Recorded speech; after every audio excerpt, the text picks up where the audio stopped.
বিএনপির ভিতরে তোলপাড় শুরু হয়েছে জামায়াত ইসলামের এক খবরে। খবরটি হলো জামায়াত ইসলামের নিজেদের ভিতরের পরিকল্পনা, কিন্তু তোলপাড় শুরু হয়েছে বিএনপিতে। এটাই হলো আশ্চর্যজনক খবরের মূল বৈশিষ্ট্য। জামায়াতের খবরে উদ্বিগ্ন কেন বিএনপি? জামায়াতের ভিতরের যে পরিকল্পনা প্রণয়ন করা হয়েছে, এই পরিকল্পনাটি ছিল বিএনপিকে উদ্দেশ্য করে, তবে কোনো ক্ষতি করার উদ্দেশ্যে নয়।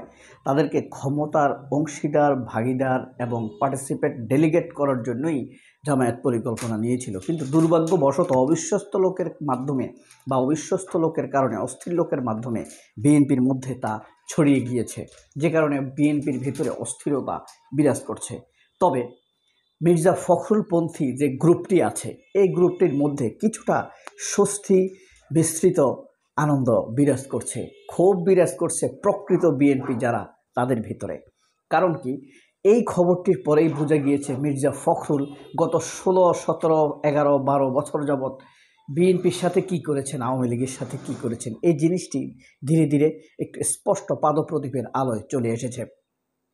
এই ব্যাপারটি যদি আরও স্পষ্ট করে বলি, আপনারা আরও বেশি আশ্চর্য হবেন। সেটি হলো, জামায়াতের একটি অংশ, বিশাল একটি অংশ এবং সাধারণ মানুষ, বিশেষ করে যারা বিএনপির ভোট গ্রামে গঞ্জে ছড়িয়ে থাকা, তাদের ভিতরে একটি প্রভূত বিশ্বাস যে জামায়াত এবার ক্ষমতায় আসবে, এটা নিশ্চিত। যদিও আমজনতার বা মানুষের এই খবরটি কিন্তু অমূলক নয়। 91 সালে বাংলাদেশে এরকম ঘটনা ঘটার ইতিহাস রয়েছে। যাই হোক, মূল ঘটনাটা বলি। জামায়াত ইসলাম একটি বিশাল পরিকল্পনা নিয়েছে, সরকারে যদি আসে তারা কিভাবে সরকার চালাবে। এই পরিকল্পনার অংশ হিসাবে প্রধান টার্গেট হলো, জামায়াত যদি ক্ষমতায় আসে তাহলে প্রথমে তারা তারেক রহমানের জন্য স্বরাষ্ট্র মন্ত্রণালয়ে তারা বরাদ্দ করবে। তারেক রহমান একজন অত্যন্ত জনপ্রিয় শহীদ প্রেসিডেন্ট জিয়াউর রহমানের, রাষ্ট্রনায়ক জিয়াউর রহমানের সুযোগ্য সন্তান, দেশপ্রেমিক বেগম খালেদা জিয়ার সন্তান, তার উপরে একটা দেশের প্রধান, সেই হিসেবে তাকে একটি সিনিয়র মন্ত্রণালয়ে দেওয়াটা খুব স্বাভাবিক। তো সেই দিক বিবেচনা করে জামায়াত ইসলাম প্রথম পরিকল্পনা যে নিয়েছে, তারা যদি সরকারে আসে, সরকার গঠন করে, তাহলে তারেক রহমানকে প্রধান স্বরাষ্ট্রমন্ত্রীর পদ অফার করবে তারা। তাহলে মির্জা ফখরুলকে তারা চিন্তা করেছে শিক্ষা মন্ত্রণালয়টি বরাদ্দ করবে জামায়াত ইসলাম। এবং এতে করে ক্ষেপে উঠেছিলেন মির্জা ফখরুল ইসলাম আলমগীর।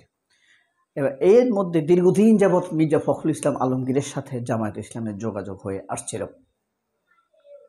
তো মির্জা ফখরুল ইসলাম খুবই ক্ষুব্ধ হয়েছেন, তাকে শিক্ষামন্ত্রী দিলে তো হবে না, তার জামাতা রয়েছে, সে অত্যন্ত ট্যালেন্ট, মেধাবী, বিএনপির থিঙ্ক ট্যাঙ্ক হিসেবে পরিচিত।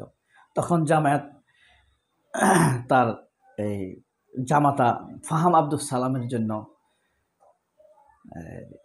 সমাজ কল্যাণ মন্ত্রণালয়টি বরাদ্দ করেছে। আপনারা জানেন, এর আগে যখন বিএনপি এবং সাথে জামায়াত ইসলাম ক্ষমতায় এসেছিল 2001 সালে, তখন বিএনপি জামায়াত ইসলামকে কৃষি এবং সমাজ কল্যাণ মন্ত্রণালয়ের পদটি দিয়েছিল।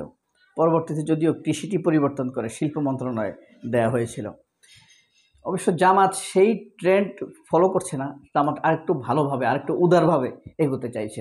এই কারণে জামায়াত ইসলাম প্রথমেই তারেক রহমানের জন্য স্বরাষ্ট্র মন্ত্রণালয়, আর মির্জা ফখরুলের জন্য শিক্ষা, তার জামাতার জন্য সমাজ কল্যাণ, এবং তাদের ভিতরে আরও কয়েকজন মন্ত্রী আছে, এবং সবগুলোই আশ্চর্য রকমভাবে ফখরুলপন্থী লোকদের জন্য।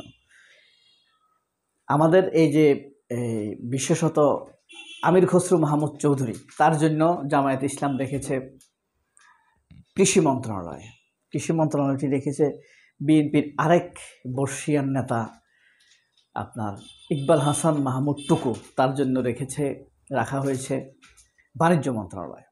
যদিও প্রায় 37 থেকে 41টি ক্যাবিনেট মন্ত্রণালয় রেখে ক্যাবিনেটের মন্ত্রী পরিষদ গঠন করার ইচ্ছা রয়েছে জামায়াত ইসলামের। তবে জামায়াত ইসলাম চাইছে একাই তারা ক্ষমতায় পার্টিসিপেট না করে সবাইকে নিয়ে ক্ষমতার অংশীদার করতে, দেশ যেন স্থিতিশীল থাকে, ব্যবসা বাণিজ্য ভালো চলে, শিক্ষা দীক্ষা সব কিছু যেন সুন্দরভাবে প্রতিফলিত হয়, আগামীর বাংলাদেশ সুন্দরভাবে গঠিত হয়।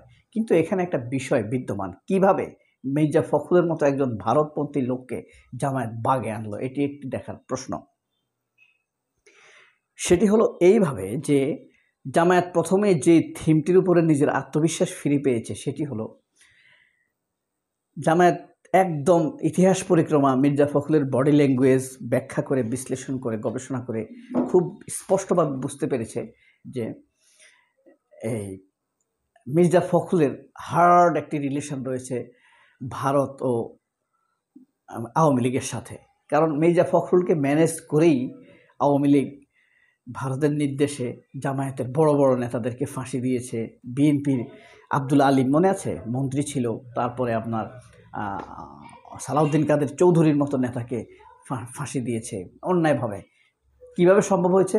এই মির্জা ফখরুলকে হাতে রেখে, মির্জা ফখরুলকে ম্যানেজ করার মাধ্যমে। আপনারা জেনে বিষয়টি অবাক হবেন, এই মির্জা ফখরুল ইসলাম আলমগীর কিন্তু সালাউদ্দিন কাদের চৌধুরীর জন্য একটি বাণী দেননি, একটি বিবৃতি দেয়নি, অথচ সে নির্দোষ, দেশেই ছিল না। শহীদ সালাউদ্দিন, আমি তাকে শহীদ বলবো, শহীদ সালাউদ্দিন কাদের চৌধুরী দেশেই ছিলেন না। এই সকলের বিনিময়ে মির্জা ফখরুল যে প্রাপ্তি সেটি হলো তার ফ্যামিলি নিরাপদে ছিল, তার মেয়েগুলো নিরাপদে ছিল, তাদের নামে। মির্জা ফখরুলের কোনো সন্তানের নামে কোনো মামলা হয়নি, কোনো ভাইয়ের নামে কোনো মামলা হয়নি, স্ত্রীর নামে মামলা হয়নি। কিন্তু খালেদা জিয়াকে মেরে ফেলার অ্যাটেম্প্ট ছিল শেখ হাসিনা, তাই না? সুতরাং যেখানে খালেদা জিয়ার জীবন থ্রেটের মুখে, সেখানে মির্জা ফখরুল নিরাপদ। এটাই জামায়াতকে মোটামুটি আত্মবিশ্বাস ফিরিয়ে দিয়েছে। যারা করাপশন করে তাদেরকে ম্যানেজ করা সম্ভব, কঠিন কিছু নয়।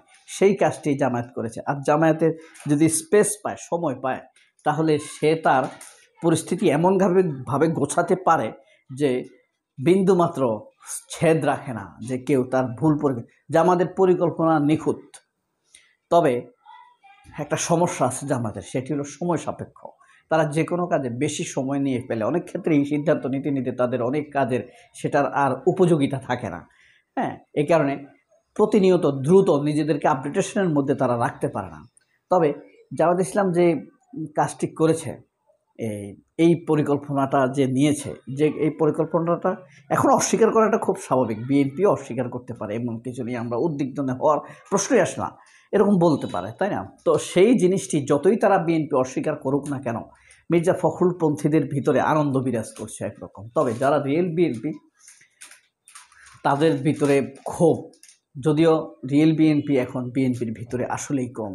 বিএনপির ভোটাররা তো এমনিতেই ডাইভার্ট হয়ে চলে গিয়েছে স্রোতের মতো বলতে পারেন জামায়াত এবং এনসিপির দিকে। বিএনপির যত ভোট, তার মধ্য থেকে ধরেন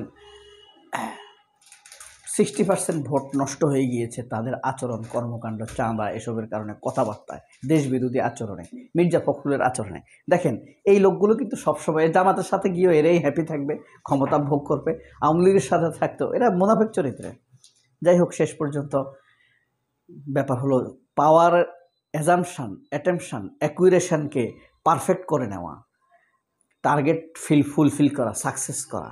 সেই পথে জামায়াত কতদূর এগোতে পারে সেটি দেখার বিষয়। সবাই অনেক ভালো থাকবেন। আল্লাহ হাফেজ। আসসালামু আলাইকুম।